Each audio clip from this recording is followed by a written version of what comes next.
ఆదివాసీలు అట్టడుగు స్థానంలో ఉన్న అతిపూర్ నిరుపేద తెగ పీటీజీగా గుర్తింపబడిన ఒక తెగ నాయకపోడు తెగ. ఈ కులానికి ఎస్టీలు అనే ఒక భావన ఉంది తప్ప ప్రభుత్వం దృష్టిలో ఎక్కడ ఒక జీవో నెంబర్ లేదు. ఎంత దారుణం అంటే ఆంధ్రులు ఏలో వస్తున్నారు, బీల బిల్స్ వస్తున్నారు, భగత వస్తున్నారు, సీల చెంచులు వస్తున్నారు, జీల గోండులు వస్తున్నారు.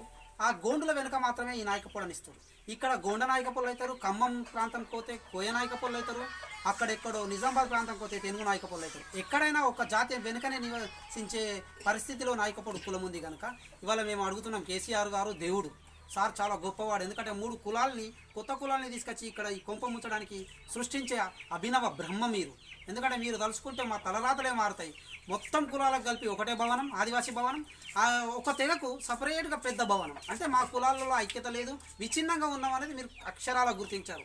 అయ్యా మేము జీవో ప్రకారమే జీతాలు అడిగినట్టు, అయ్యా మేము జీవో ప్రకారమే ఒక మాట అడుగుతున్నాం, నాయకపోడు కులానికి అనే నెంబర్ని ఎందుకు ఇవ్వలేదు మీరు? మీకున్న అవగాహన ఈ భారతదేశంలో ఏ రాష్ట్ర ముఖ్యమంత్రికి లేదు. గోండులకు ఒక నెంబర్ ఉంది, ఆంధ్రులకు ఒక నెంబర్ ఉంది, చెంచులకు ఒక నెంబర్ ఉంది, తోటికి ఒక నెంబర్ ఉంది. నాయకపోడుకు మాత్రం నెంబర్ లేకపోవడం వెనుక నాయకుడై నడిచేవాడు లేడా? లేకుంటే ఈ నాయకపోళ్ళు మీ దృష్టిలో నాయకపోడే కాదా? పోడు భూముల్లో పట్టాలు ఇస్తామని ప్రజా సంఘాలల్లో ప్రత్యేకంగా ప్రధానంగా పరవశించి ప్రదర్శించే మీరు ఆచరణలోకి వచ్చేసరికి అడుగంటుతున్న స్థాయిలో నేను నాయకపోడిని అనగదొక్కుతున్నారు కనుక మేము ఇవాళ ఒకటే మాట అడుగుతున్నాం. గోదావరి సాక్షిగా, ఈ అడవి ప్రాంతాన్ని సాక్షిగా నాయకపోడు ఏకమైతే ఈ నాయకులు అనేటోళ్ళే గెలవకుండా పోతారు. మేము అడుగుతున్నది మీ ఇంద్రభవనం అడగడం లేదు, మీ ముందట వెనుక పోలీస్ సెక్యూరిటీ అడగడం లేదు, మాకేదో తీసుకొచ్చి వరాలు గుమ్మరించమని అడగడం లేదు. ఆకలితో ఆల్మడిస్తున్న నాయకపోడి జాతికి న్యాయం చేయండి సార్. అసెంబ్లీ సాక్షిగా మీరు ఒక తీర్మానాన్ని ప్రవేశపెట్టండి. నాయకపోడి వాళ్ళ నలుగురిలో తిరగలేకపోతున్నారు.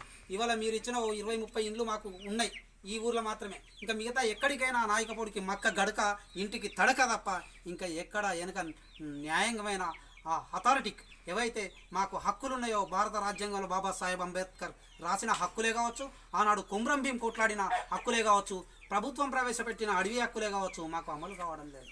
ఇవాళ అల్లాడుతున్నాం. ఏ కుటుంబానికి 5 ఎకరాల ప్రభుత్వ భూమి ఏళ్ళ నుంచి ఇచ్చిన దాఖలు లేవు. తెలంగాణ వస్తే మా బతుకులు తెల్లాతాయి అనుకున్నాం, కానీ తెల్లబోయి చూసే పరిస్థితి ఉంది కనుక ఆదివాసీ నాయకపోడుకు ఒక నెంబర్ ఇవ్వండి, మాకంటూ గుర్తింపు ఇవ్వండి. జై ఆదివాసీ, జై నాయకపోడు, జై నాయకపోడు, జై నాయకపోడు, నాయకపోడు ఐక్యత, నాయకపోడు ఐక్యత.